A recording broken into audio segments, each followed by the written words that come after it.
Hello everyone, welcome to SEO Explains. On 10th November, Chief Justice D.Y Chandrachud retired from the Supreme Court after an 8.5-year long tenure.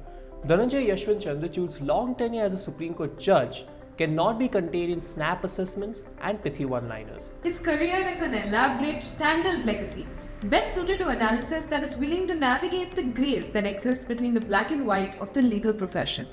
And so, we've identified a list of top 10 judgments that stand out in his career. Now, admittedly, picking just 10 decisions is no easy task. In this list, we've tried to capture judgments that have moved the needle of jurisprudence and left a dent in public life and its interaction with polity and personal rights. So join us as my colleagues Spandana, Gauri and I make our way through the list. Let's begin.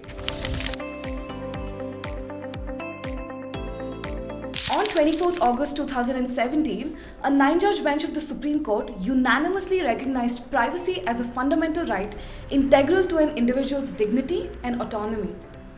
Authoring the majority opinion, Justice Chandrachud held that privacy was an intrinsic part of the right to life and personal liberty under Article 21 and part of the freedoms guaranteed under Part 3 of the Constitution. The court relied on this case to arrive at its landmark decisions in other cases, like the decision to decriminalize adultery and homosexuality. On 6 September 2018, a unanimous 5-judge bench partially struck down Section 377 of the Indian Penal Code, a provision which used to criminalize same-sex relations between consenting adults. In his concurring opinion, which was longer than all the other opinions in the decision, Justice Chandrachud observed that Section 377 had reduced a class of citizens to the margins. Drawing on his previous right to privacy judgment, he noted that non-recognition of the right to sexual orientation was a denial of privacy. He stated that human sexuality could not be reduced to a binary formulation, nor could it be defined narrowly in terms of its functions as a means to procreation. On 27 September 2018, a 5-judge bench led by then Chief Justice Deepak Mishra unanimously decriminalized adultery under Section 497 of the Indian Penal Code. The provision imposed liability on a man who engaged in sexual intercourse with another man's wife.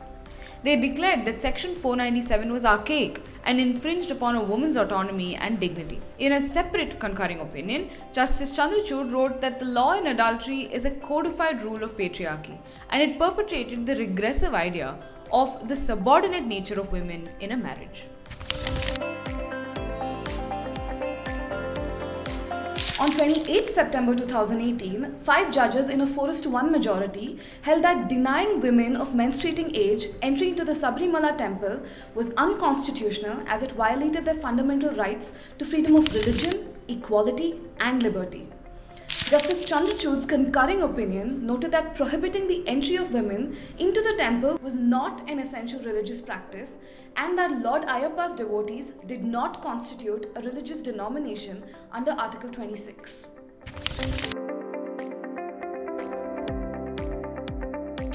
On 9th November 2019, a 5-judge bench consisting of Justice Chandrachud unanimously awarded the disputed Ayodhya title to the deity Sri Ram Virajman and directed the Uttar Pradesh government to grant the Sunni Waqf Board an alternate site in Ayodhya for the construction of a mosque.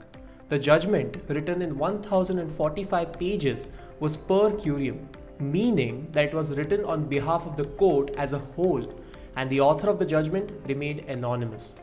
The court overturned the 2010 decision of the Allahabad High Court, which had divided the title equally among Niromohi Akhara, UP Sunni Central Board of Waqfs, and Sri Ram Virajman. In the days leading up to his retirement, in a lecture, Chief Justice D.Y Chandrachud said that he sat before the deity looking for a solution for the Ayodhya dispute.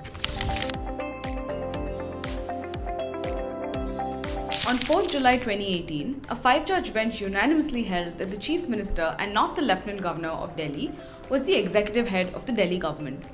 The bench was interpreting Article 239AA of the Constitution, which deals with special provisions for Delhi. In yet another concurring opinion, Justice Chandrachud observed that the executive power of the Delhi government is coextensive with the legislative power and that the LG is bound by the aid and advice of the Council of Ministers on matters where the Delhi government has the power to make laws. 5 years later, in another decision, Chief Justice D.Y Chandrachud held that Delhi Legislative Assembly had complete control over civil services and could legislate on all matters in a state list, except public order, police, and land.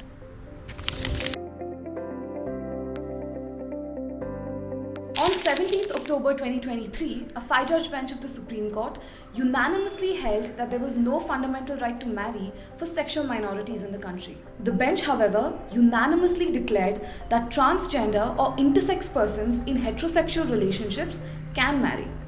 It also held that the Special Marriage Act of 1954 is not discriminatory for excluding non-heterosexual couples. CJI Chandrachud was in the minority in this case.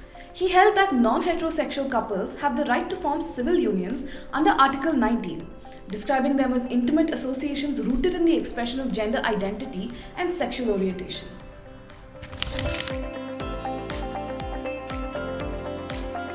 On 11 December 2023, the Supreme Court upheld the Union government's abrogation of Article 370, which granted special status to Jammu and Kashmir. CJI Chandrachud wrote the majority opinion. All judges agreed that Article 370 was a temporary provision, designed to accommodate the immediate needs of the erstwhile state. The chief also held that J&K was always an integral part of India and that the special status it enjoyed was simply a type of asymmetric federalism, not an indication that it enjoyed a separate sovereignty. The bench also gave a wide reading of the President's rule under Article 356, stating that the President has unilateral power under Article 370 subclause 3 to abrogate Article 370, since the Jammu and Kashmir Constituent Assembly stood dissolved in 1957. On 15 February 2024, a 5-judge constitution bench unanimously struck down the 2018 electoral bond scheme. The bench held that the scheme violated voters' right to information enshrined in Article 19(1)(a) of the Constitution. They held that information about funding to a political party is essential for a voter to exercise their freedom to vote in an effective manner. The judgment authored by CJI Chandrachud stated that the scheme is not foolproof. There are sufficient gaps in the scheme which enable political parties to know the particulars of the contributions made to them. On 1st August 2024, a 7-judge bench in a 6:1 majority held that state governments had the power to create subclassifications within the reserved scheduled caste and scheduled tribe categories. The majority opinion, authored by Chief Justice D.Y Chandrachud, held that different entries of the SC/ST list in the Constitution faced varying degrees of discrimination and inequality. Therefore, subclassifications were permissible under Articles 14 and 15 to combat the battle of backwardness within backwardness. So that's our list of the biggest cases in former Chief Justice D.Y Chandrachud's career. Do check out our article on this, where we've even added a bonus 5 cases into list. We've also got a compilation of CJI Chandrachud's most notable dissents. Visit scobserver.in for more. Thank you for watching.